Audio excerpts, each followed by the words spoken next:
ఆయన నృత్య గణపతి అని ఒక గణపతి స్వరూపం ఉంది.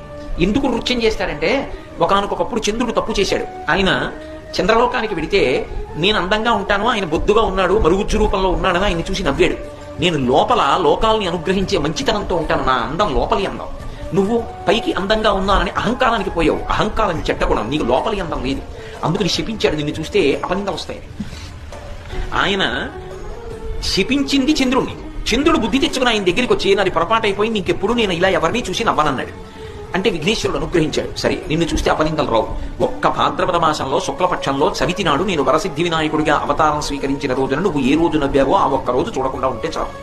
ఒకవేళ వినాయక వ్రతం చేసుకున్నా, వ్రతాక్షతలు తల మీద వేసుకున్నా, చూసినా కూడా పర్వాలేదు అని దానికి మళ్ళీ మినహాయింపునిచ్చాడు. అప్పుడు ఎవరు సంతోషించాలి? నిజానికి అమ్మయ్యా నా శాపం పోయిందండి అని చెప్పి చంద్రుడు సంతోషించాలి. సంతోషించి ఆనందం పట్టలేక ఆయన గంతులేసి నాట్యం చేయాలి. చంద్రుడు తప్పు తెలుసుకుంటే సంతోషించి గంతులేసి నాట్యం చేసిన వాడు ఎవరు?